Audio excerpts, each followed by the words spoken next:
That's not my job. Well, who says that? That's not my job. None of us say those things, right? It's not an area that I'm familiar with, but I can get someone who is. So that's important that we make sure to have those things in place as far as how we communicate with one another in the words that we use, and making sure that we're using the most powerful ones, not just most powerful, but the ones that are going to have the strongest impact on the person that's hearing them, and making them feel like they're really special and that we're really wanting to serve them as a customer. Sharing your concerns and then listening. Is that sometimes hard to do? Is listening sometimes hard? I'm not going to try the other because I know it won't work. But is listening hard? What are the two types of listening that there are? There's two types of listening. There's active and there's passive. You know, I hear my kids a lot. I hear my husband a lot. I've heard my parents before, and I hear them today. But not always am I really do a really good job at listening. Listening is the active part of that process. Hearing is solely the sound that happens. So if you're hearing impaired, there's hearing impaired, and then there's listening impaired. And probably all of us need to be better listeners than better hearers. Okay? I have the privilege of teaching a class at Southeast Community College, and we were talking on this topic in class. And so I asked the students to share where their weaknesses are, or opportunities. I like to better say, what are your opportunities to be a stronger listener? And so they shared some feedback, and Ms. Sarah, she just raised her hand way high. So she said, Sarah, tell me your story. She goes, well, every Sunday we get together as a family for dinner. It's just our tradition. We just do it, 12, 13 of us every Sunday. And she said, it's a good time, but we all just talk. Like, we all just talk over each other. Like, nobody's listening. It's just one conversation that we're all having amongst each other. And I said, well, could you videotape that for me sometime? So it's a class project, right? I'd like to see that. And I said, maybe you can take some of the things you've learned and help the situation that everybody can maybe become a better listener. And she said, we've tried. And I said, well, tell me, what are you doing to help that? She was with a pillow. And so whoever has the pillow has the floor, has the communication floor. And that's the only person that can talk. I said, well, that's really great. How's it working for you? It's not. So it's still a work in progress, as everything is. But making sure that we're listening is a really critical part of what we do amongst one another. I have to share this funny comic strip, and I'm sorry for Perry and Terry, and for Nick that's back videotaping, and for all of the gentlemen in the room. I apologize. But it says, oh, I'm in trouble. My mind is a complete blank. Oh, brother, what in the world did Blondie tell me to do before she went shopping? If I call and ask her, she'll think I wasn't paying attention, which I wasn't.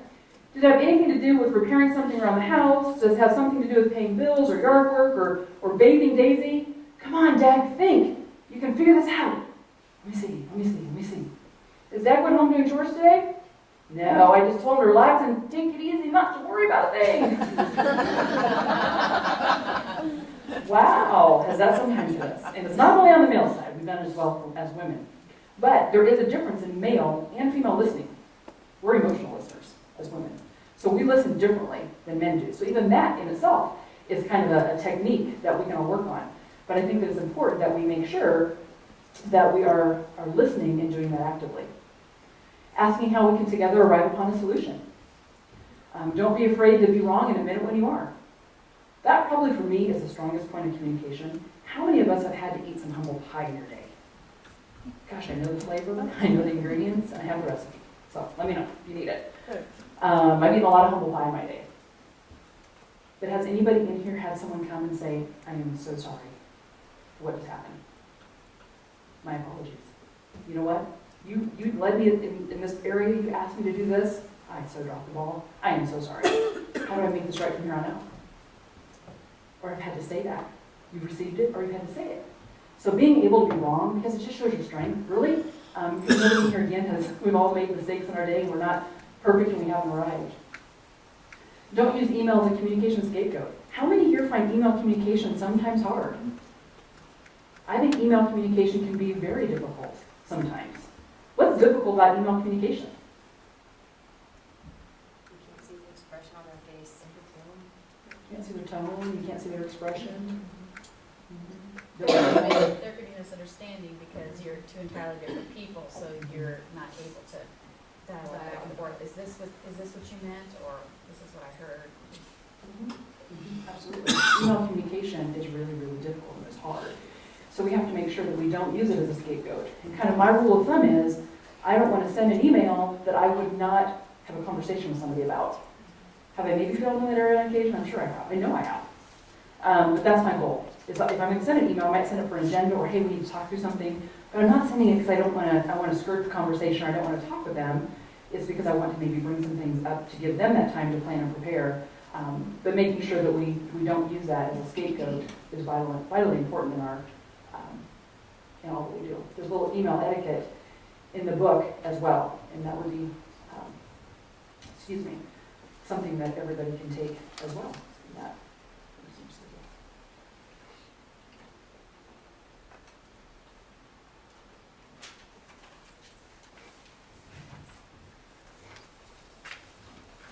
Know your colleagues and your clients' personalities. How many have worked with different personalities in your day? Is that sometimes not a challenge? Who in here uses any personality test? I don't care if it's DISC or Colors or Myers-Briggs or as a pre-employment test. It's a great way to know who you're hiring, what their personality types are, making sure not just all of those things, but make sure they fit into the position that they're to fit into. You know, putting me in an accounting department again with 4 walls. Hello, that would be like not good from everybody's perspective. No one would win in that situation. And so making sure that we're putting our skill sets with that as well, but also making sure that we are able as a team to communicate strong with each other and recognizing that we're not going to work with everyone the same as us. We're going to have different personalities is extremely important. And so we need to make sure that that happens. So I'm going to have you do a little activity as a team and at your tables. And here's how this activity is going to work. And again, I am not going to claim to any of you of being an expert. The DISC certification is on my list of to-dos, and it's something that I want to make happen probably in this next year. I know enough about it to be dangerous, and that's about it. So I will not claim today to be that expert. But on your table, so today's just a brush overview of what the DISC looks like. I want you to take your white sheets now that you have at your tables as a team, and I want you to, just take the white sheets and let those be in a place that everyone can see them. There's definitions of the DISC personality, the DIS and the C. And the D, as most of us might know, is a dominant personality. They're visionary. They're thinking 5, 10 years down the road. They're seeing the big picture. Then you have the C's, and they're really conscientious. They're kind of those that you find maybe in your accounting departments. They like numbers and they like detail. They're very conscientious. And then you have your I. And you're probably going to find your I as your people pleasers. You're going to find your I's in your marketing departments and your PR departments. They love people. They love the party. They plan the party. They forget to bring the cake. They're like, woo, this is fun, but they forgot the detail. So that's kind of what your I. And then your S is steadfast. They're kind of they're just kind of good with everything. They don't want a lot of surprises. They don't want somebody to come in and throw something at them last minute. So what I want you to do, you have a little definition of those personality types. And then you also have 2 sheets. You have a celebrity sheet. And I got this on the internet again, so it's all true, right? I'm not going to be able to explain. If anybody questions the answer, I'll ask you to go to the internet because that's where I got it. But then there's another scenario of if I am, as it notes here, when using the below approaches, which personality type am I addressing? Okay? So as a team, I want you to fill those out. I want you to fill out what Barbara Bush's personality is, and then I want you to fill out whose personality you're addressing when those statements are being made. So I'm going to give you some time as a team to just kind of collaborate on that and think through it, and we'll bring up the answers here in a little bit. And if you have questions, let me know. First one is Barbara Bush.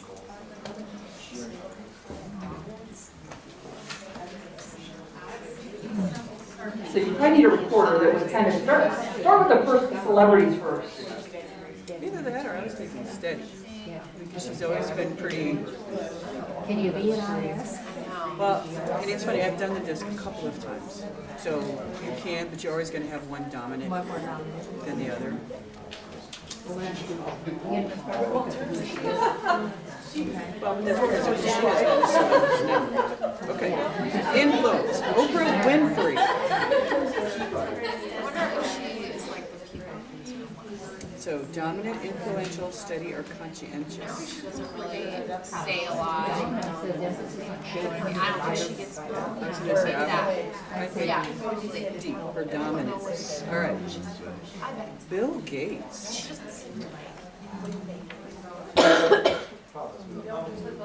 That would be a little bit harder, wouldn't it?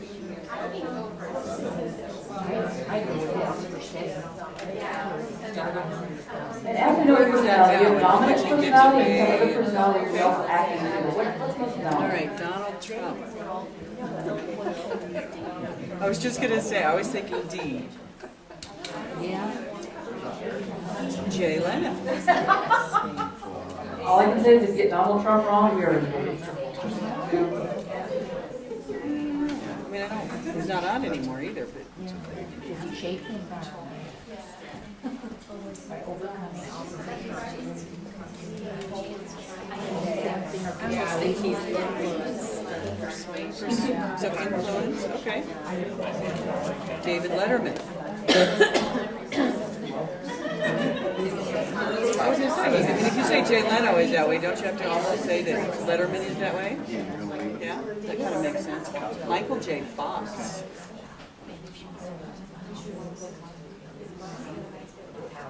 See, for him, what first comes to mind is conscientious. I mean, he seems to be very, yeah, very into. And then Diane Sawyer. For him, it's Diane Sawyer. Either. The news, yeah. For an influencer. Okay, that works for me. That works just so good. Just too good. It helps to have that in the dark print society. I was wondering if you would have You did such a good job. Yes, you may. You. Well, no, don't go that far. She's a Mother May I. There you go. That's what I was. Mother May I. No. Yeah, I was gonna say. I was like, wow, I flashed back there pretty quickly. Yeah.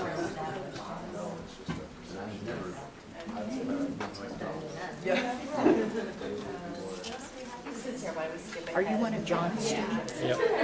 Good to see you. I used to teach out here, so I know John pretty well. Yeah, he's a fun teacher. Yeah, yeah. And with his health and everything, is he doing pretty well now? Yeah, not too bad. I haven't heard much. Really. I think maybe it's kind of leveled off, so good. Good. Okay, we'll try to stop it and see him. Is he here today? Yep. Yeah, he was here this morning. Several of those people, I know. That's the trouble, Yeah. since he left the broadcasting field. I mean, as a broadcaster. And I assume you're a broadcasting On student. video. Video. Yep, I've taken all of his video and photography classes.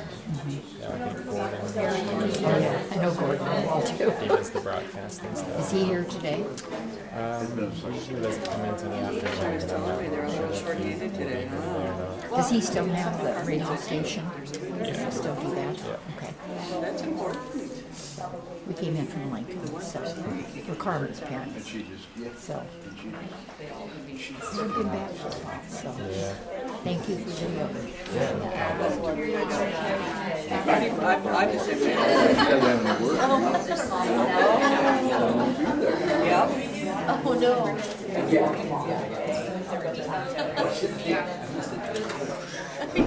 Would have been. Okay, yeah.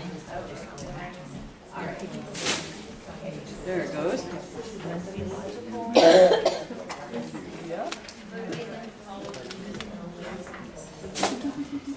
Is this addressing something, addressing something underneath?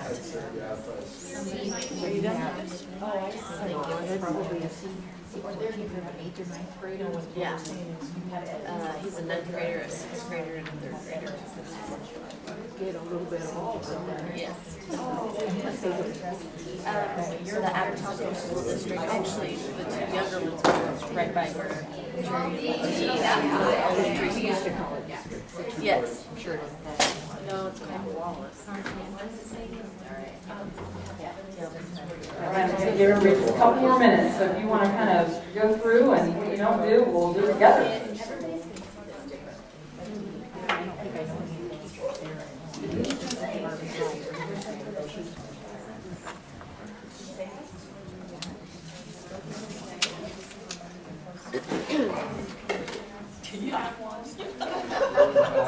Linda have to leave for what? She's the secretary of the church.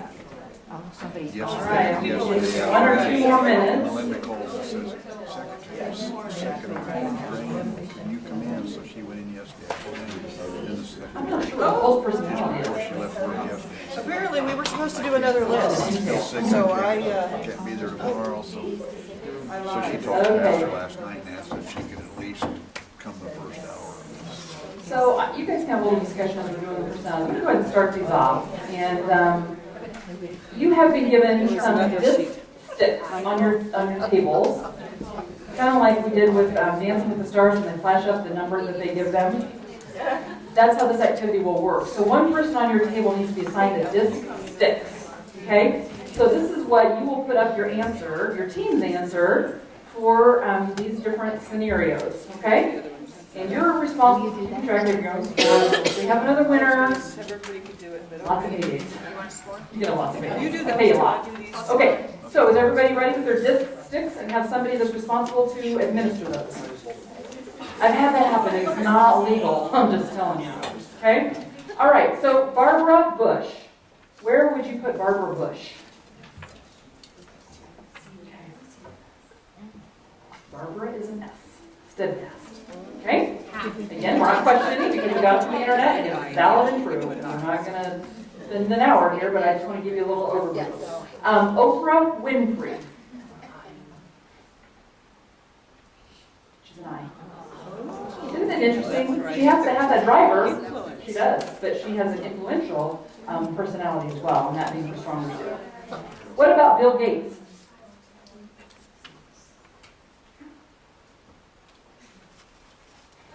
Thank you, Melissa. C. Congratulations. Okay? How about Donald Trump? And seriously, if anyone gets Donald This Trump, one we should I don't get. know. This will happen. Oh, he should be a double D. Triple D, quad D. He is a strong D. That would be the right answer. Okay.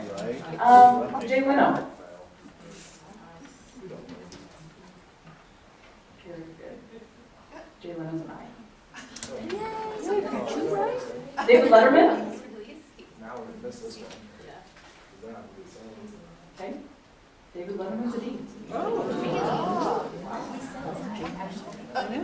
Michael J. Fox. Michael J. Fox. Now we're starting up multiples. That's how you win. That's how you cheat. That's how you win. Barry, I gotcha. He is an S. Neither one of them. Sorry. Okay. Diane Sawyer. She's a C. Okay. Congratulations. Congratulations. And again, this slide also clarifies that every personality matters. We can't have any one organization that operates with all Ds, with all Is, with all Is, with all S's, with all C's. Could you imagine a company that had just a bunch of I's? Wow, there wouldn't be any vision, there wouldn't be any direction, we'd just all be having a really good time. And we'd run out of money really fast. So it takes everybody to make it work. And the personalities of celebrities, I hope, drive that home. So here are the statements that are said. Again, using the below approaches, which personality type am I addressing? If I'm going to be logical, accurate, and use clear data, who am I talking to? Okay. Talking to a C. Okay. I have evidence to support my argument. It's a D. Okay. Be social and friendly with them and build relationship. They're all about relationships. You've got your eyes. There you go, Perry. Okay. Give them time to adjust to change. Who might that be? Okay. Put your S. Okay. So don't come in one morning and say, I've got a bunch of changes that's going to happen, and I hope you're good with it because this is how we're going to roll. I wouldn't handle that too well. Be quick, focused, and to the point.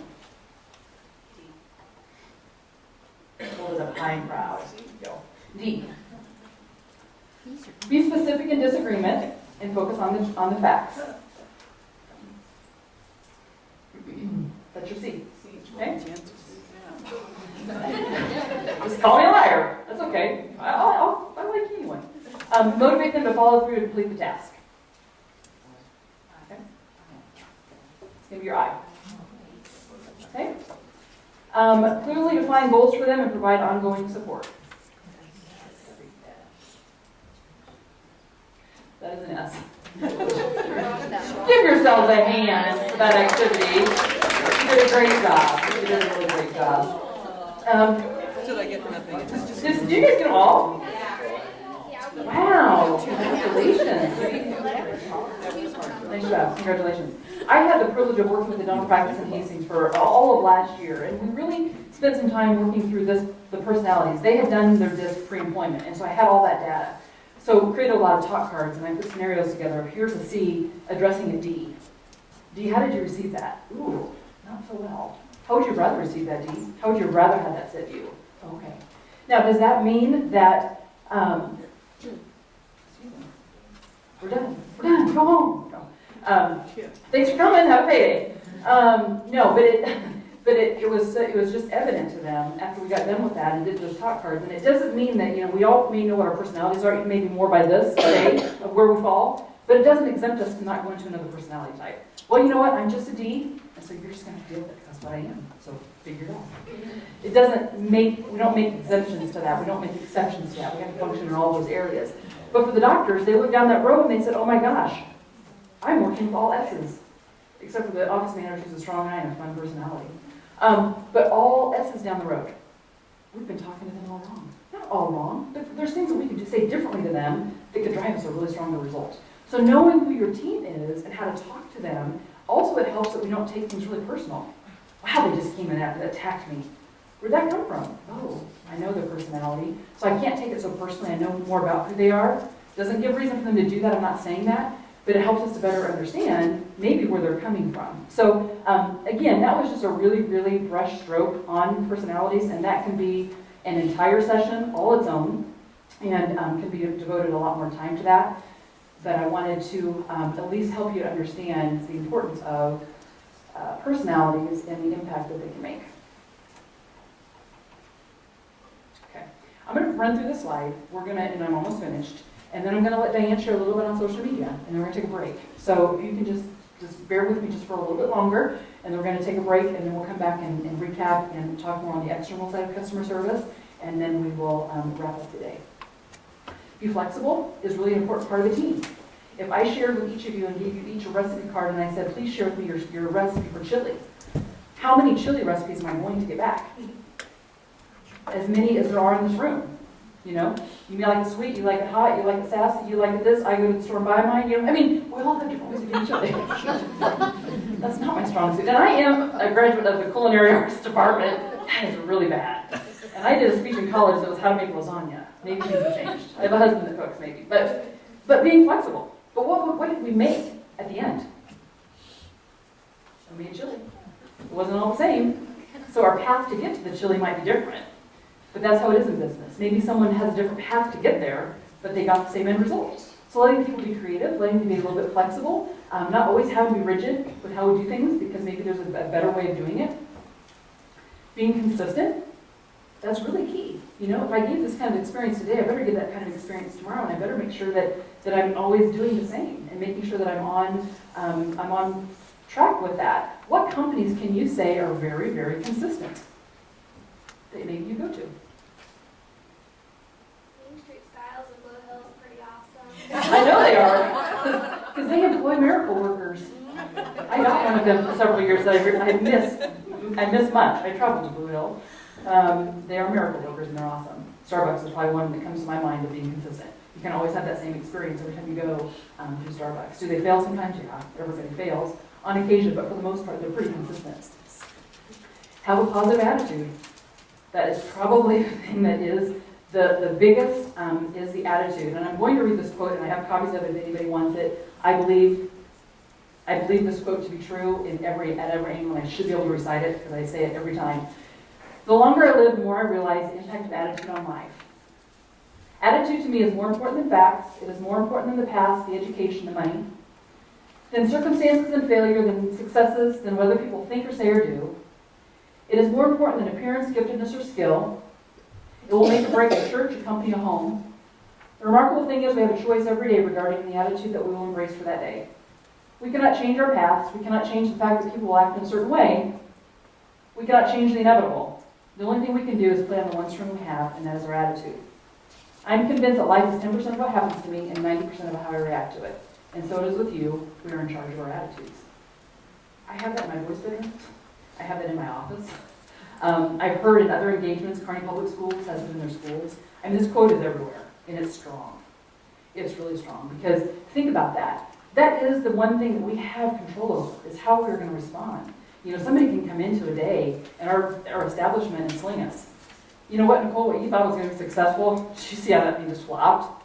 I mean, that was, good, nice effort, but I kind of had a feeling that was going to go that way. So how do you receive it? I know I might want to say it, but we know our initial reaction. It's not the first one we need to do. But we just, we're going to take it, or we're going to let it fly. Are we going to receive it, or are we going to let it go? I preach this to my kids all the time. I have a Pop-Tart personality. He can just get out of bed, and then I have another one that's just not that way. And like, what side of bed you got on this morning? Right? Go back and try the left, because the right one just didn't work for you. Okay? I think my kids will love me someday. They, they'll say it on occasion. But I think that we need to make sure that we're working on our attitudes, and that our attitudes are because they're contagious, right? If we go into an environment and have a bad day or bad attitude, who else? I mean, it's just like, it's not just contagious, but it just goes in and affects everything. But just it's contaminating, I guess is the word I'm looking for. It just contaminates the environment. So we need to make sure that we're positive. Successful people are always looking for opportunities to help others. Unsuccessful people are always asking, what's in it for me? So your tally sheets need to come out. I have one final question. Dan's going to share a few words on social media. I'm going to give you a break, and then we're going to come and we're going to wrap up. So this is social media questions. It's going to intro Diane. What percentage of online customers expect to receive assistance within 5 minutes of reaching out to a company on social media? 10%, 47, and 71. Now, this was up here from Diane and his last engagement together, which was last September, so I'm sure the statistics have changed. They probably changed the day after, maybe not so much, but we use this when we do our traveling events together.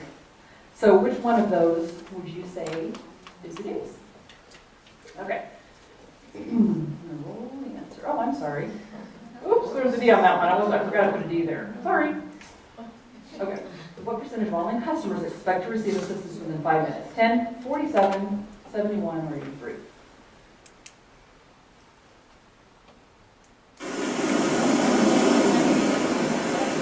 I got that one right too. All right, you got 71. Okay, congratulations. With that said, I'm going to ask Diane to come up and share her insight on social media. Welcome, Diane. Thank you, Carmen.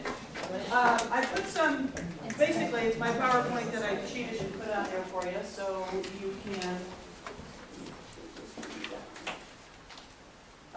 kind of take notes. I do a real bare bones kind of, which means you won't see a lot of stuff on my slides. But first of all, it's Diane Sekas. I actually own my own I always love to say this, consulting firm, because it's really just me, so it sounds so much better when I say, oh, consulting firm. It's DK Solutions. I do online marketing for small businesses, which means I do email and social media marketing.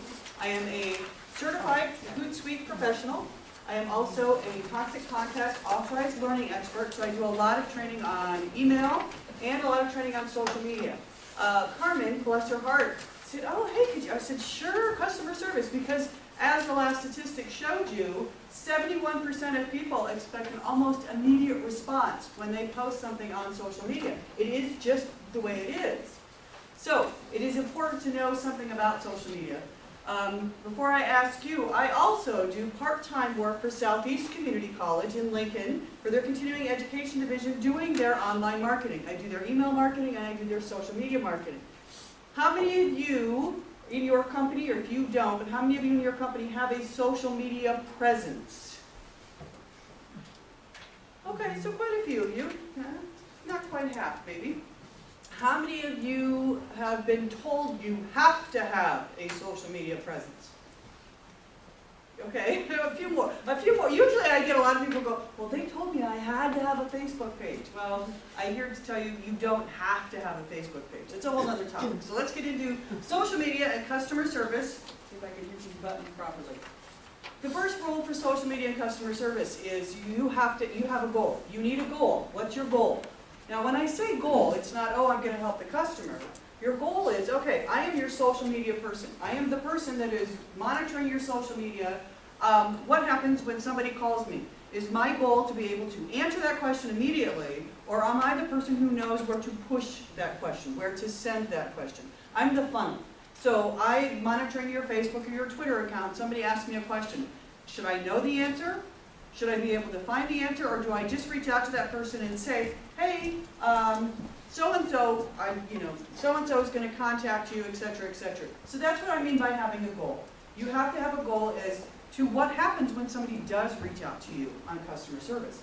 Because I'm telling you from experience, it's very frustrating for people. Don't tell SCC I used this story because it's not one of their shining moments. So we had a snow day in Lincoln just a couple months ago. And we did a late start, 10 a.m. late start. I don't run the college's social media, I run continuing education social media. So they put it out on their Facebook page, and then he went back to bed, or whatever. Well, they had all these students on our Facebook page going, well, what does that mean, 10 a.m.? If my class starts at 9:30, do I have to go to school? Well, I don't know. Literally, hundreds and hundreds of students got no response because he put it out there and he stopped. That's what will happen. And so you have those people who do not now trust SCC's Facebook page. They're well, that's a waste of time. So again, don't tell SCC I use that. I talked to him about it and I said, oh my God, I can't believe you did this.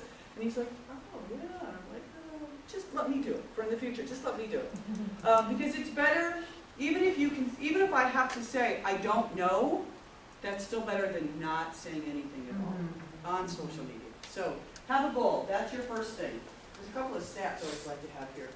33% of people prefer to contact a company by social media than by phone.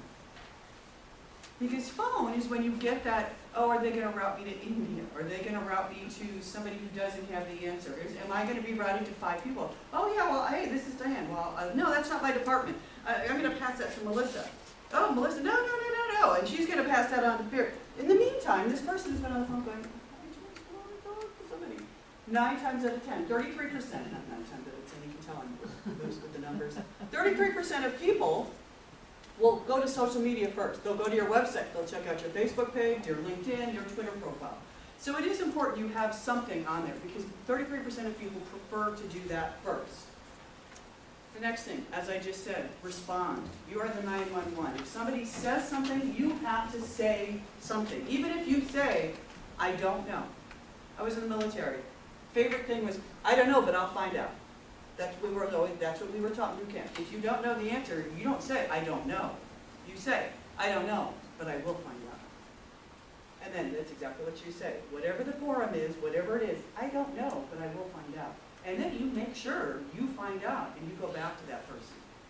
Again, statistics. I'll tell you, I'm an English major, so math and me are not quite good friends. And I read an article once, it's been a few years ago, where they said, 77% of statistics are made up on the spot. And it was ... I made that one up, and I didn't know that. But I use them a lot because for me, it really does give you a kind of a visual. You've got the pie, and it's like, oh, 33% is this little pie, and 71%. So 71% of people between the ages of 16 and 64 will go to the internet first. Exactly what I just said. They'll go to social media. So they'll go to your company page. 71% are going to go there before they call you, before they send you an email. They're going to try to find it on their own. Because most people, especially depending on what you're selling, and everybody's selling something, is what somebody else told me, depending on what you're selling, they don't want to deal with the person yet. They don't want to be sold. They want to find out the information first. Then they'll make the decision, okay? So 911, you have to respond. And then you're educating. I love Doris. That's what you use social media for. You don't sell on social media. And this is, I really have a hard time. It's funny, I do consulting with small businesses. My focus is really small businesses. And I get this woman, and we sat down, and we did a consulting, and I said, okay, you're going to do, it's called an 80-20 rule. 80% of what you put on social media is going to be about them, your clients, your customers, your potential clients, your potential customers. 80%. 20% is about me, is about my company. It's about, oh, we're having a special on hair care products. It's 20%. A friend of mine, she's the director, regional director for Constant Contact in this area. She actually uses the 70-20-10 rule. And I really like this one, but it kind of depends on what your company is. 70% is education. So 70% would be about, I do leadership training. So I would put 70% of stuff would be an article about leadership or a quote about leadership, or if I talk about social media. So I do little, how-tos with social media. That's 70%. Then I have another 20%. It's, oh, we're doing, I do a LinkedIn profile review for only $99, that kind of stuff. That would be 20%. And then 10%, she says, make it personal. So you'd post a picture if you work in the best shop in Blue Hill, right? Was that what I heard? If you work there, you're going to post a picture of your team, of all of the stylists. That's 10%, because people want to know people. They want to see the human side. And people, my mom, bless her heart, says, I don't get social media. I just don't. I mean, people go on this computer, and it's not really people talking. And I'm like, oh, no. It is exactly that. It is people talking to other people. It's called social networking. And I told my mom, I said, remember back in the day when you used to go every week or every 2 weeks, I won't give away her secret, whatever it was, she would go to the beauty salon. And that's where she did her social networking. Because she sat in that chair, the huge thing would come down over her head, and she'd be, couldn't hear herself think, but she's still talking and chatting. Oh, did you know Doris's daughter? Oh, and Chad, Amy, oh my God. So, you got those kind of interactions. That was the social network. Guys, you don't get away from this. You did the same thing over the backyard fence, down at the bar, the VFW, whatever it was. That was the social networking. We've just gone to another step, and we've done this. I social network with people that I moved from Minnesota to Nebraska between 8th and 9th grade. Well, I lost touch with all of those people that I knew. Well, thanks to Facebook, I found a lot of them again. So not am I just networking with just this small group, I'm networking with all of these people. So social media is social networking. So education. So 10%, I want to know about the people that work there. And that is really hard, especially nowadays, especially depending on where you're at. Healthcare. I've worked with people in healthcare. They said, well, we can't do that. We've got the HIPAA, we've got this, that, we've got this. Well, yeah, you can still find articles. Top 10 tips to when you go to your doctor's office. Safety, you can find these things. Employee of the month. You're going to give kudos. That's what Carmen was just talking about. Put the employee of the month. Put that on your Facebook status. Do that on Twitter so people know. Oh, they'll come into your shop and they'll go, oh, I saw your picture on Facebook. Yes, you're the one who won that award. That's exactly what you want to do because it makes that connection. It makes it personal. It makes it human. So educate. Listen, weren't we just talking about this? I love when Carmen talks about this. It's something that I heard once. Most people listen to respond. So Mary's talking to me, and I'm not paying any attention to what she's saying because I'm thinking, okay, when she gets done talking, I'm going to say this and that and this and that. So I've not actually heard anything she said. So instead of listening to respond, you listen to hear. It is a little bit easier on social media because you don't have, I don't have somebody actually in my ears. I'm like, okay, I've read this. Okay, now I can think about it. I can chew it over just a little bit. Then I can respond.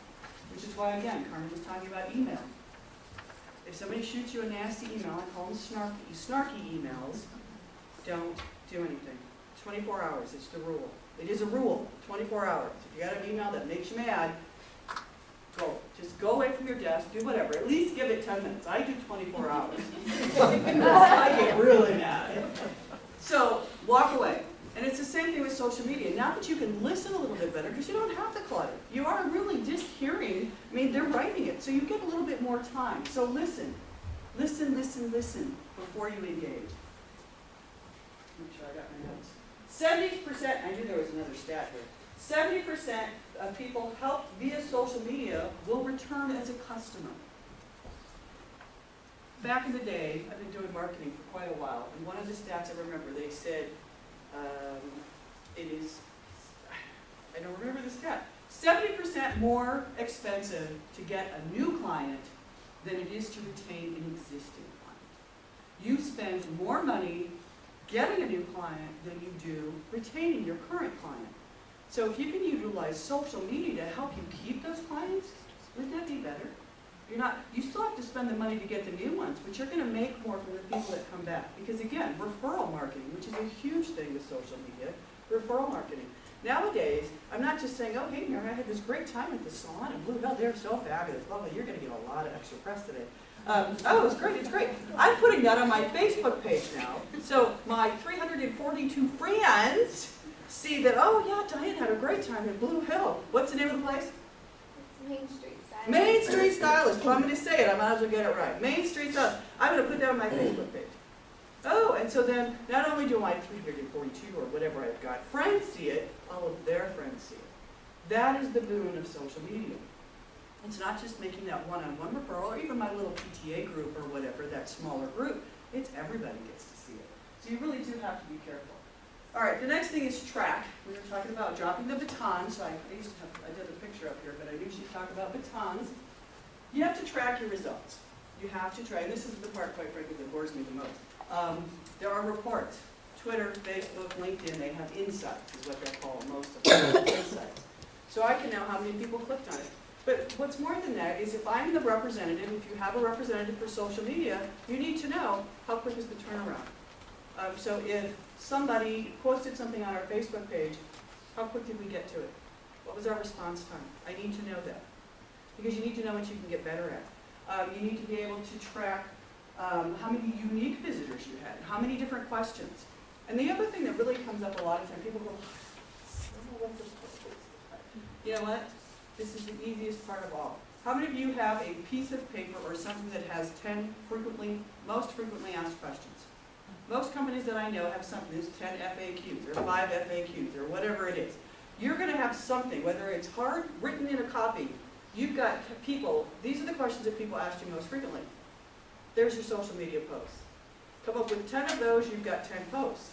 Then there's another thing a lot of people don't think about. What are the questions you want your clients to ask that they're not asking? Those are the should asks. So you've got 10 FAQs, now you've got 10 SAQs, should ask questions. Right there you've got 20 posts.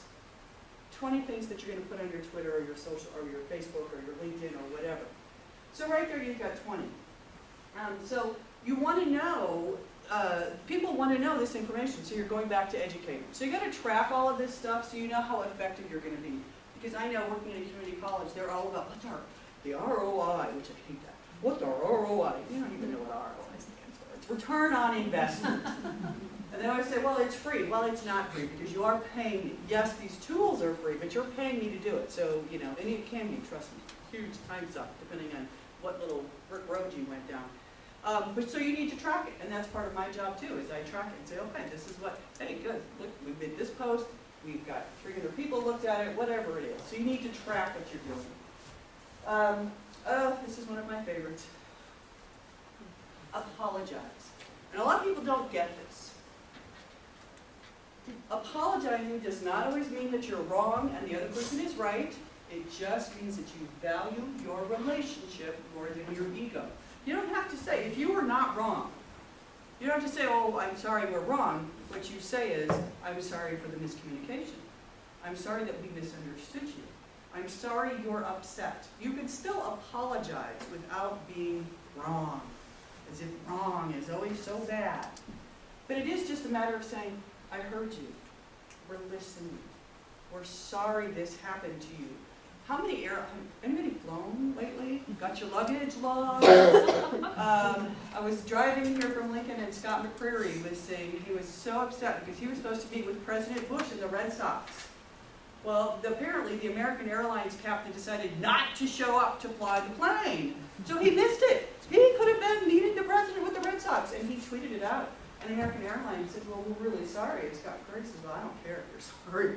You blew it. I will never have that experience. There's nothing I can do. But they apologized. You know, and I always kind of think this is funny. Everybody blames American Airlines. Well, it wasn't really their fault. What did they do? Go to the captain's house and drag him out of bed or whatever? I mean, but they apologized. That's what it is. They valued that relationship. And what's more, on social media, it becomes a bigger personal relationship. It is a relationship with everybody. If American Airlines hadn't said anything, it would have been even worse. Because then everybody who follows Scott McCurry, I don't know how many followers he has on Twitter, he's got a lot more than me, I'm sure. So, everybody that follows him saw that American Airlines at least made the attempt to say, I'm sorry. So, apologizing will get you further than a lot of other things.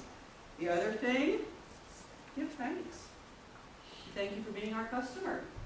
Thank you for shopping. Thank you for asking this question. Thank you for pointing out that we had this problem. Thank you for, thank you for being you. Whatever it is, whatever your style is, just say thank you. And again, it goes along with what Carmen has said. It's appreciation. Customers want to be appreciated. You have to understand. 71% of people who have a positive service experience on social media will recommend your company. So it's not just that they will return to your company, but they're going to go and recommend your company. Now that is your goal right there. Because now they're shopping with you, but they're bringing their friends. They're talking to their sisters and their brothers and whoever it is. So just saying thank you will go really far. All right, now here's some real down and dirty, couple of really down and dirty basic social media tips. So if you're not doing it, you've thought about doing it, you can always call me. My contact information is on there. Or you can do it yourself. Because that's the other thing I tell my clients. My goal is not to really run your social media campaign. My goal is to teach you how you can run it yourself. Because what I've discovered, and don't tell any of the other social media marketing people I said this, it's not that hard. Shh. It takes a little time, especially when you get started. Because you do have to kind of figure out what's our voice. What am I going to say? You got to find your 10 FAQs. You got to find your 10 SAQs. You got to maybe do a little research. You got to do some Google alerts. There's some work you need to put into it at the beginning. But you can do it pretty much 2 or 3 hours a week. And you can get a lot of return for that 2 or 3 hours. So, just again, it's not that hard. So, Facebook. If you have a Facebook page, the biggest complaint about Facebook for businesses, for companies, besides not being happy with Facebook and the way they're changing everything all the time, people want to know your basic information. What are your hours of operation? Where's your location? What is your phone number, should I need it? Do you have any specials? That's what I want to know. When I go to your Facebook page, yes, I love your little cute pictures, and I thank you for the articles, but really, if I'm doing some search in your company, I want to know the basic information. Who, what, when, where, and why. So always include an address, because that's what always makes me crazy. I can't find this place. Well, with all the maps and everything, you'd think it wouldn't be that hard. Well, if I don't have your address, I can't put it into Google, because Google doesn't care for, oh, well, it's over there past the barn, and over there. They don't want that. They want an address.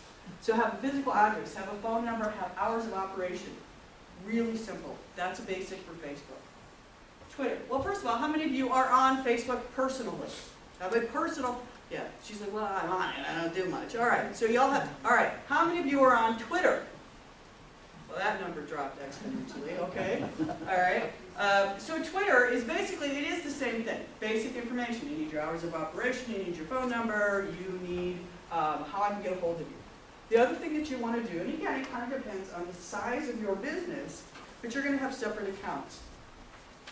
So I'm going to have a customer service account. I'm going to have a accounts account.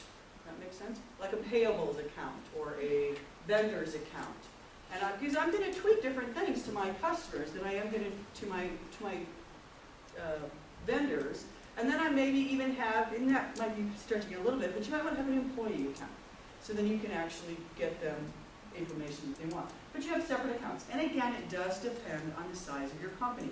As you see, we have, well, there's no rhyme or reason, but they do have just the one basic Lincoln campus account, as far as I know. I don't think Milford or Beatrice has it yet. But when they ever hire me full-time and put me to work, we will have separate accounts. We'll have one for students, we'll have one for customers, or one for vendors, one for parents even. So it makes difference. But again, basic information. You need to have your basic information. LinkedIn. How many of you are on LinkedIn? Oh, I was hoping for more than that. LinkedIn is one of my specialty areas. I do a lot of teaching on LinkedIn. If you are in business, get on LinkedIn. It's as simple as that. B2B in particular, you need to be on LinkedIn. If you're a not-for-profit, you can get on LinkedIn, do a group. All kinds of things you can do. If you're a company, and this is really funny because I tell people, oh, if you're a company, go get a company page. Well, DK Solutions, my company, I don't have a company page. And I was like, well, practice what you preach. I said, well, yes, I'm a one-person company. I don't, LinkedIn is fine. And I do a lot of business on LinkedIn as myself. And I can get away with that because it is a consulting firm. So it is just me, but if you've got more than, I'd say, 5 or 10 employees, you're going to want a company page. LinkedIn B2B, a lot of people do not work LinkedIn, and it's not that hard. Once again, it's not that hard once you get in there. If you are on LinkedIn, please connect with me. I do a lot of connecting with people. So Carmen, oh yeah, Carmen should meet this person. And, oh, you should know this person. So I do a lot of stuff on LinkedIn. Company page or group. And groups in particular, you can find, we do hiring of instructors. For example, Carmen. I didn't find Carmen on LinkedIn. She came and found me. But we have found 3 or 4 of our instructors on LinkedIn, just putting it into a group, local group in LinkedIn. So it really does work. But again, guess what? If you have a company page, you can phone number, address, how to contact, what's my hours, those kind of things. If you have a LinkedIn profile, I don't recommend putting a lot of personal information because this is a business. Let me see if I can break this down. I tell this to a lot of people. I've read a book, more than one actually, but this one book on social media, I read a lot of books on social media, and this one in particular really stood out for me because they explained it this way that really helps me to tell people what it is social media is. Facebook, how many of you remember the TV show Cheers? Okay, most people kind of, oh yeah, okay. That's Facebook. You go to a pub. It's where people know your name. They know who you are. You put the lampshade in your head, they take a picture of it, they put it on Facebook. I don't recommend doing that. I don't care how old you are. It's not appropriate. But if you want, that's where you do that on Facebook, okay? Now, LinkedIn, how many of you have ever been to a trade show? Career fair, right? That's LinkedIn. It's a career fair. It's a business show. It's a trade show. So you're going to dress appropriately. This is what I would wear to a trade show. It's not going to, Facebook is where I'm going to wear my, well, I don't have Daisy Dukes, but it's going to be where I wear my jeans and my t-shirt and whatever. You don't want to see me in Daisy Dukes. LinkedIn is appropriate business attire. Twitter is a cocktail party. So you walk into a cocktail party, you got your drink, and there's, oh, you hear this conversation over here, and you got this conversation over here, and there's a conversation over here. Oh, did you know about any new talk? Oh, and then you're moving on. Oh, conversation over here, and conversation over here. So Twitter's a cocktail party. You kind of dip into conversations here and there, and you follow conversations. So I could just sit over here and learn and listen to it. Shh, listening. So it's the same thing. So that's a cocktail party. Now, I don't do a lot of work with YouTube, but I really found this one interesting. According to this book that I read, YouTube is New Year's Eve in Times Square. And it makes complete sense. YouTube is actually fast becoming almost as much as Google. Now I always say Google rules the world because they do, you don't do a Bing search or a Yahoo search, you do a Google search, right? Oh, I Googled that. I mean, it's its own word now. So YouTube is fast approaching, though, YouTube or Google as far as searching. There are videos uploaded. I think it was something like 100,000 videos uploaded every minute. It's just unbelievable. So New Year's Eve, Times Square, YouTube. It's exhausting just thinking about it. So that's some of the stats for some of those things. But most important for social media is to remember that you're going to listen, engage, listen, respond, act. So I'm engaging with you, and I actually read another article not too long ago. Engage. You have to engage. That's the new, that's the social media word of the day, apparently. Well, a lot of people are getting used to it. Engage. Oh, if I engage with one more person, oh my God. So, but it captures the idea of it. I'm going to engage. I'm going to converse. I'm not chatting. I'm conversing with you. We're having a conversation via social media. So you're going to post something, I'm going to respond. Oh, okay, great. And then I'm going to respond, and then you're going to respond. And then it's going to be one of those text messages that goes on for 16 pages. But I'm going to listen. Remember, we're listening to respond. I'm not listening to just hear what you're saying. Then I'm going to respond. Well, this is your problem? Boom, boom, boom. I'm going to act on it. So this is what social media is really all about. All right, anybody have any questions? I will hang out while we're all on break, so if you have any questions, you want to talk to me specifically, I will just kind of be in the back corner. Sir? How often do you recommend people posting on? I will tell you, I have heard all kinds of different time frames. Twitter, because Twitter is one of those non-ending things. You have to do it 2 to 3 times a day. Facebook, I've heard once a week to once a day. You kind of have to figure out, you can look, if you have a Facebook page, you can find out when the people are on your page, it's insights. You can take a look at that and find out when they're there, and then you kind of tweak, all right, if I do it every night at this time. People spend most of their time on Facebook on the weekends, which is really hard for companies because they're a Monday through Friday kind of a deal. But you can set up, which is why again, I'm a certified Hootsuite professional. You can set it up to do that stuff on weekends, and now with Facebook, you can Hootsuite. So it varies. You really do have to figure it out. Doing the SEC side of it, I have juggled doing twice a day on Twitter and then trying to do a retweet. We try to do a minimum of once a day on Facebook. But again, it also depends on what you're posting. I have a client, bless her heart, I helped her set her Facebook page up, and I said, okay, once a day. And I told her, this is the 70-20-10 rule, because she just did it for herself. So it's her personality. You should really be able to shine through. All she ever does is, oh, come buy my candles for $10. And you know, she just sells. And she called me the other day. She says, well, it's not successful. I'm going to get off Facebook. And I said, well, you're not using it right. Well, it's a business page. What do they expect? I said, well, what they expect is for you to help them, to educate them. So I said, don't post as much stuff. Well, she posts once a week, which works for her, but I would say at a minimum, once a day. I do know some companies that do 2 and 3 times a day. We've got a lot of stuff going on in our building. I work in a building something like this one, and we have continuing education stuff going on. I'll go and take a picture of a class, and I'll post that picture. It may not be something that I, planned into the day, but I'll look to see where my posts are, because that's the other thing. People love to see people. Visuals on Facebook are really one of the most popular things you can see. So if Carmen were to take a picture of this group and post it on her Facebook page, wow, it would get a huge response because people do love to see other people. The only other thing I would say that if you do that, as a caveat, do not tag people. So a tag. So I took a picture of this table and I put you up and I tagged Melissa and Perry and Terry and Nicole and Diane. What a beautiful name, Diane. Oh, you can spell it right. There's another Diane here too, though, somewhere. Oh, well, maybe she left. I bet you that was her. All right, Mary, right?